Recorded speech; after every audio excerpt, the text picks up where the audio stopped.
Hi, welcome to my YouTube channel बाल की खाल रिव्यूज। और आज हम छावा फिल्म की बाल की खाल निकालने वाले हैं। लेकिन वीडियो स्टार्ट करने से पहले please like, comment, share and subscribe.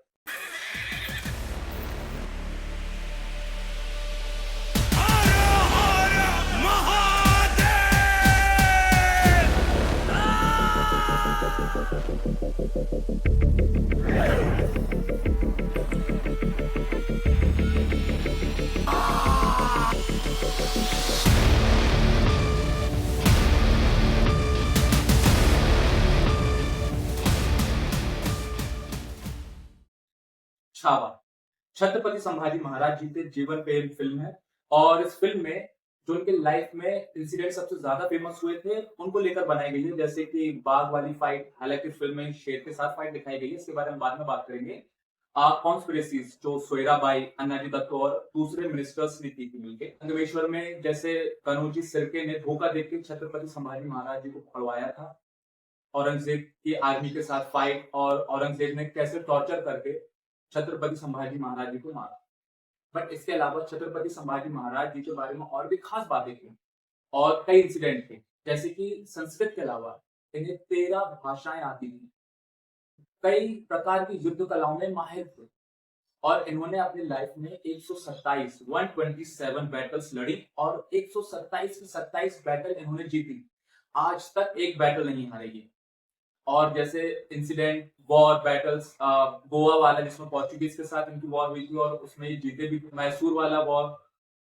But समझ सकते हैं कि 2.5 घंटे में आप हर कुछ चीज नहीं दिखा सकते। जो इस फिल्म के डायरेक्टर हैं लक्ष्मण कुटेकर जी, उन्होंने बहुत अच्छा काम किया। जो भी इन्होंने इंसिडेंट चूज किए वो उन्होंने बहुत अच्छे से दिखाया और बैलेंस था। मतलब जो कॉन्स्पिरेसी वाले सीन थे, जो इमोशनल सीन्स थे, जो वॉर वाले सीन्स थे, वो सब बैलेंस में थे। ना कुछ ज्यादा ना कम, जितना होना चाहिए तो उतना। इन्होंने हर सीन को प्रॉपर टाइम और इम्पोर्टेंस दिया। इवन हर कैरेक्टर को भी प्रॉपर टाइम और इम्पोर्टेंस, और बहुत जरूरी और अच्छी बात की है फिल्म की, जिस कारण से फिल्म अच्छी बन पाई। जैसा अगर मैं सच बोलूं तो बॉर्डर और उड़ी के बाद छावा फिल्म देखने के बाद जो एक देशभक्ति वाली फील आनी चाहिए ना, वो फील आई। और ये फील बहुत ज्यादा इंपॉर्टेंट है ऐसी फिल्मों के लिए, जैसे कि पानीपत और पृथ्वीराज चौहान ये फील नहीं दे पाई थी। हालांकि वो तो डिजास्टर थी दोनों फिल्म, है उनके बारे में मैं बात करूं एक्टर्स की, सारे एक्टर्स तो उन्होंने भी बहुत अच्छा काम किया। जो वॉर वाले सीन थे, जो एग्रेशन था, जो इमोशनल सीन थे, जो कॉन्स्पिरेसी वाले सीन थे, वो सारे बहुत अच्छे थे एक्टर्स ने, क्योंकि एक्टर्स भी सारे अच्छे। Hats off to all art department, जो उन्होंने रियल लाइफ लोकेशन चूज की, जो सेट डिजाइन किया, वो बहुत रियलिस्टिक और छत्रपति संभाजी महाराज जी वाले एरा में लेकर जा रही, जिसने इस फिल्म में चार चांद लगा दिए। बहुत इंपॉर्टेंट था ये। और सबसे अच्छी फिल्म की बात ये थी कि वीएफएक्स के चक्कर में नहीं पड़े इन लोग। पूरा रियल दिखाने के लिए रियल लोकेशन सेट डिजाइन किया, और जिसके कारण ये बहुत हद तक सक्सेसफुल भी रहे। ये बहुत अच्छी बात थी। हाँ, वीएफएक्स को शेर बनाने में यूज किया था, शेर वाली फाइट में। अब मैं वही बात करूंगा कि छत्रपति संभाजी महाराज जी ने शेर के साथ नहीं, बाघ के साथ फाइट। कहानी कुछ ऐसी है कि तानाजी मनुसरे जी से जब उनकी भालू से फाइट वाली कहानी सुनी छत्रपति संभाजी महाराज जी ने, तब उन्होंने कसम खाई कि वो भी ऐसे ही बाघ को अपने हाथों से मारे। और फिर उनकी बाघ से लड़ाई हुई बचपन में ही, एक जंगल में, एक बच्ची और उसकी गाय को बचाने के लिए। बट इन्होंने क्या किया, जो एक हॉलीवुड वाली फिल्म है ग्लैडिएटर, जिसमें जो हीरो लायन से लड़ता है, वही वाला सीन उठाकर छावा फिल्म में डाल दिया। क्यों? तो मुझे एक बात समझ में नहीं आती कि ये क्रिएटिव लिबर्टी के चक्कर में हिस्ट्री चेंज क्यों कर देना है। जो जैसा उसको वैसे ही दिखाना, कोई फैंटेसी तो थी नहीं, रियल स्टोरी है, हिस्ट्री है हमारी, उसके बाद भी आपने चेंज कर दिया। खैर, इसके अलावा बात करते हैं म्यूजिक की। जो फिल्म में सबसे वाहियात चीज थी या बेकार चीज थी, सॉरी बहुत स्ट्रॉन्ग वर्ड यूज कर रहा हूँ, बट है ऐसा। और A R Rahman sir legend है, बहुत बड़े हैं, महान है, बट इस फिल्म में मुझे उनसे ज्यादा ना अजय अतुल सर की जरूरत महसूस हुई, क्योंकि उनको जो मराठी कल्चर है वो बहुत ज्यादा अच्छे से पता है, क्योंकि वो खुद मराठी में। मराठी गानों की जरूरत थी, मराठी कल्चर को शो करने की जरूरत थी, क्योंकि छत्रपति संभाजी महाराज जी के ऊपर ये फिल्म है। जो उसमें गाने थे, जो म्यूजिक था, बैकग्राउंड म्यूजिक था, वो बिल्कुल फिल्म से रिलेटेड था ही नहीं कहीं पे। मराठी कल्चर म्यूजिक में इतना स्ट्रॉन्ग है कि आप पवाड़ा यूज कर सकते थे, आप बॉन्डर यूज कर सकते थे फाइट वाले सीन में, मराठी में। छत्रपति संभाजी महाराज जी के ऊपर फिल्म है ये, उसमें रैप सॉन्ग, मतलब मुझे समझ में नहीं आता ये क्या चल रहा है। ये तो वही बात हो गई जैसा आदि पुरुष का रामायण से कुछ लेना देना नहीं था, वैसे ही उस फिल्म में जो म्यूजिक था उसका छावा फिल्म से कुछ लेना देना नहीं था। बहुत डिसअपॉइंट हुआ उसके म्यूजिक से, गाने से। बात करते हैं एक्टर्स की। सबसे पहले छावा, विक्की कौशल सर, जिन्होंने छत्रपति संभाजी महाराज जी का कैरेक्टर किया था, and I am really happy with his work. मतलब उन्होंने जो ऐसे खुद को ट्रांसफॉर्म किया, कसम से यार बिल्कुल वॉरियर लग रहे थे वो। और जिस तरीके से हम छत्रपति संभाजी महाराज जी को इमेजिन करते, उनकी चाल, उनका ऑरा, वो बहुत अच्छे से विक्की कौशल सर ने उसको अचीव किया। आई एम रियली हैप्पी कि जैसी एक दहाड़ होनी चाहिए थी, वो वॉर वाले सीन में जो एक एग्रेशन था उनका।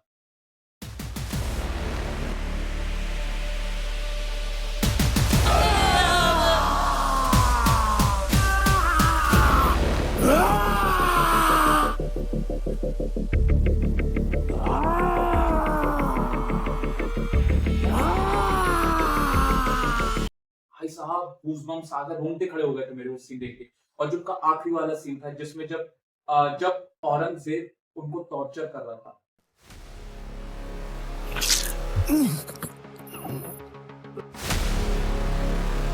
जगदम्बा।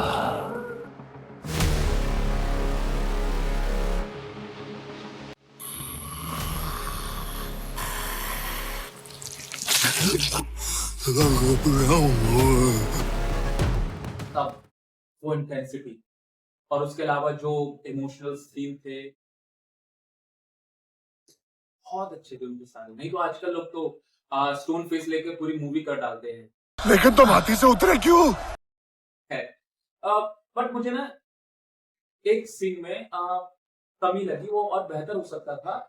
संगमेश्वर वाले सीन में जो उनका मोनोलॉग, लास्ट वाला मोनोलॉग, वो और बेहतर हो सकता था।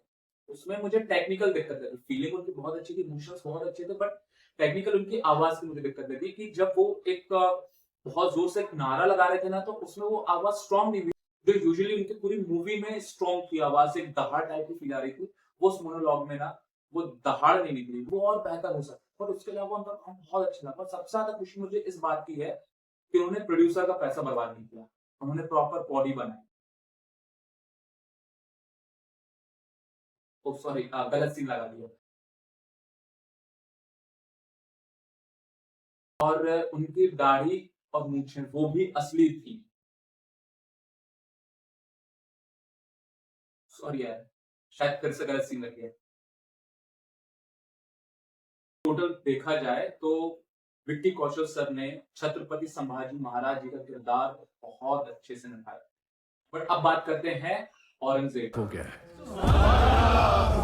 अक्षय खन्ना सर की। और Akshaye Khanna sir no doubt बहुत अच्छे एक्टर हैं, बहुत एक्सपीरियंस्ड एक्टर हैं, और उनका मेकअप तो बहुत अच्छा था ही। हैट्स ऑफ टू जो मेकअप आर्टिस्ट थे, बिल्कुल उनको मेकअप के साथ औरंगजेब बना दिया। बट उसके अलावा जो उनका एक औरंगजेब का एक ऑरा होना चाहिए, जो एक फील होना चाहिए, तो वो भी उन्होंने बहुत अच्छे से पकड़ा उसे। जो एक औरंगजेब की चाल होनी चाहिए थी, जो एक एम्बिशियस, स्लो और एक खूंखार राजा वाली चाल, वो भी उन्होंने बहुत अच्छे से पकड़ी। हमारे पूरे खानदान की लाश पर खड़े होकर हमने ये ताज पहना था। जो एक 70-80 साल का औरंगजेब, बहुत अच्छा हर सीन में वो जो एक उनका लुक था, वो भी बहुत अच्छा। बट मुझे एक सीन में ना बहुत खराब लगा वो। कि हमें भी ऐसा लगे कि यहाँ तक खून कभी था ही नहीं। आमीन। इसमें मतलब कैसा बोरी टाइप पड़े हुए हैं यार, औरंगजेब है, कोई जेब कतरा थोड़ी ना है कि बस ऐसा पड़ा हुआ अंगूर खा रहा है। ठीक है 70-80 साल के हैं, बट वॉरियर है। औरंगजेब एक वॉरियर था। आपने उसको वॉरियर नहीं, सुस्त लंदन दिखा दिया सीन में। बट इसके अलावा बाकी सारे सीन उनके बहुत अच्छे हैं।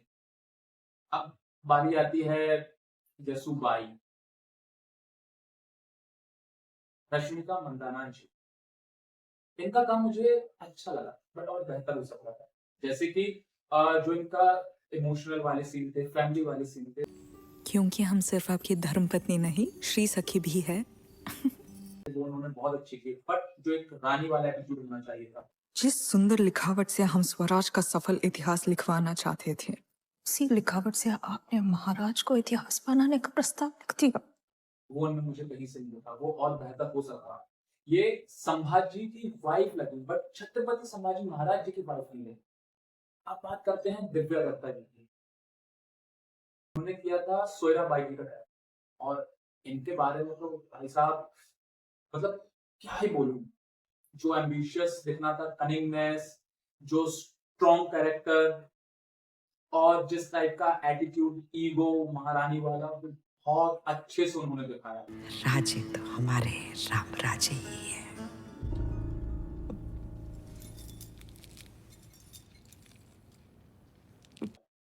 कहीं कुछ कमी नहीं थी, और वो बहुत अच्छी एक्ट्रेस बने हैं आशुतोष राणा सर,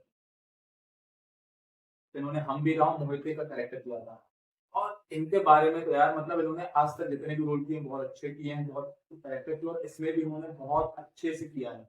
मतलब 57 इयर्स के होने के बाद भी इन्होंने एक वॉरियर का कैरेक्टर किया।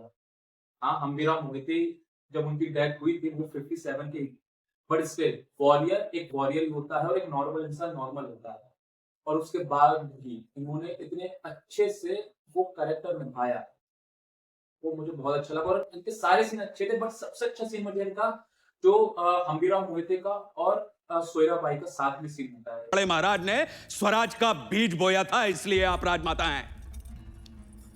बड़े महाराज के पुत्र वर्तमान छत्रपति ने मात्र 9 वर्ष की आयु में अपने पिता के संकल्प को अपना संकल्प बना लिया था, इसलिए आप राजमाता हैं।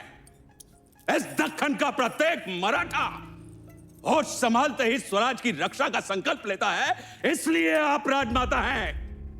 और अच्छा सीन, एक्टर्स अच्छे थे, सबका काम अच्छा लगा, और सबकी कास्टिंग अच्छी थी, बट मुझे ना एक कास्टिंग ना अच्छी नहीं लगी, वो बेहतर हो सकती थी। विनीत कुमार सिंह, कवि कलश, मतलब अच्छे एक्टर हैं वो, और उन्होंने अच्छा काम किया, नो डाउट उन्होंने बहुत अच्छा काम किया, बट उनका अच्छा काम भी ना वो छुप गया, क्योंकि कवि कलश जो उन्होंने कैरेक्टर किया ना वो उनको सूट नहीं किया, वो कवि जैसे कहीं से नहीं लगे। वो अगर मुगल साइड होते, अगर प्रिंस मोहम्मद अकबर बना जाते तो ज्यादा अच्छे लगते, बट कवि कलश के कैरेक्टर में मुझे ज्यादा सूट नहीं की, और उन्होंने जितना अच्छा भी काम किया ना वो छिप गया उस कारण से। वो कास्टिंग ना मुझे थोड़ी अजीब लगी, और उनका जो लास्ट वाला सीन वो और बेहतर हो सकता था, जब कवि कलश को मारने के लेके जाते हैं, और छत्रपति संभाजी महाराज जी के साथ उनकी कविता में कंपटीशन होता है।